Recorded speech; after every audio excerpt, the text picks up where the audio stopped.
قرآن مجید کے مطابق رمضان مبارک کی راتوں میں سے ایک رات ایسی ہے جس کی عبادت 1000 مہینوں کی عبادت سے بہتر ہے۔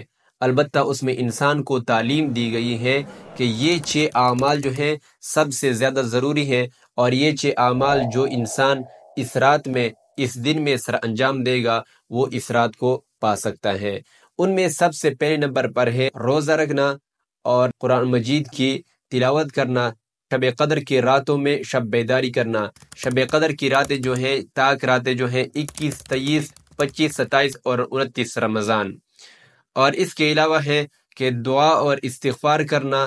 نمبر 5 پر ہے کہ مومن کو افطاری دینا اور فقیروں اور حاجت مندوں کی مدد کرنا۔ یہ سب اسی کے مطابق شامل ہے۔ ایک مرتبہ حضور اکرم صلی اللہ علیہ وسلم کو جب یہ خبر دی گئی، حضرت جبرائیل علیہ السلام نے یہ خبر دی گئی کہ لیلۃ القدر خیر من الف شہر، کہ لیلۃ القدر جو ہے 1000 مہینوں کی عبادت سے بہتر ہے، تو حضور اکرم صلی اللہ علیہ وسلم صحابہ اکرام کے ساتھ اس رات کو ڈھونڈنے، اس رات کی فضیلت اور اس رات کی برکت کو حاصل کرنے کے لیے رمضان المبارک کے پہلے عشرے میں اعتکاف پر بیٹھ گئے۔ جب اعتکاف پر بیٹھ گئے پورا عشرہ گزر گیا، لیکن حضور اکرم صلی اللہ علیہ وسلم اور صحابہ اکرام نے اس رات کو نہیں پایا، اس رات کی فضیلت کو نہیں پایا۔ اسی طرح پھر جبرائیل علیہ السلام آئے جب عشرہ مکمل ہو گیا، اور جبرائیل امین علیہ السلام نے کہا کہ یا رسول اللہ، جس رات کو آپ پا رہے ہیں وہ اس مہینے، اس عشرے میں نہیں ہے۔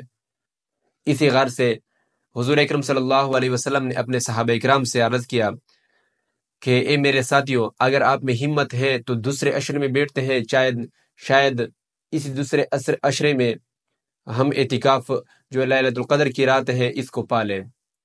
تو دوسرے عشرے میں پھر بیٹھ گئے تھے صحابہ اکرام۔ دوسرا عشرہ مکمل ہو گیا، لیکن اس رات کی فضیلت اور برکت کو نہیں پایا۔ حضرت جبرائیل علیہ السلام پھر آ گئے اور فرمایا کہ یا رسول اللہ، جس رات کی تلاش میں ہیں آپ، وہ رات ان دنوں میں سے نہیں تھا، وہ اگلے دنوں میں سے ہے۔ پھر حضور اکرم صلی اللہ علیہ وسلم کو یہ بھی بتایا کہ اگلے دنوں میں سے ہے، ان کے ساتھ ساتھ اگلے دنوں کے تاک راتوں میں سے ہے۔ شب قدر، لیلۃ القدر کی رات کو جو آپ دیکھ رہے ہیں، آپ اس کی فضیلت کو حاصل کر رہے ہیں، وہ اگلی راتوں میں سے ہے، اور اگلی راتوں میں یہ بھی خبر دی کہ تاک راتوں میں سے ہے، یعنی 21، 23، 25، 27 اور 29۔ ان میں جو شخص جس حال میں عبادت کر رہا ہو، چاہے وہ ذکر کر رہا ہو، چاہے وہ نفل پڑھ رہا ہو، چاہے وہ قرآن مجید کی تلاوت کر رہا ہو، فرشتے آتے ہیں، اور اس کے ساتھ جبرائیل امین علیہ السلام بھی آتے ہیں اور ان کی مغفرت کے لیے دعا کرتے ہیں۔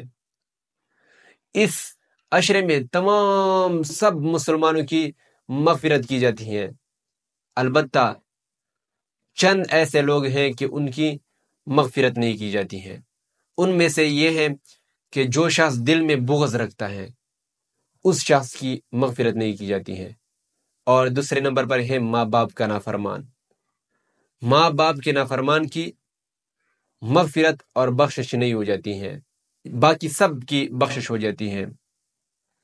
اللہ تعالیٰ سے دعا ہے کہ مجھے بھی اور آپ کو بھی اس رات کی فضیلت جو ہے، اس رات میں عبادت کرنے کی توفیق عطا فرمائے، اور اس رات کی برکات سے ہمیں نوازے۔ اگر یہ اسلامی ویڈیو آپ کو اچھی لگے تو ویڈیو کو لائک کر دے اور ہمارے چینل کو سبسکرائب کر دے مزید ایسے اسلامی ویڈیوز کے لیے۔ شکریہ۔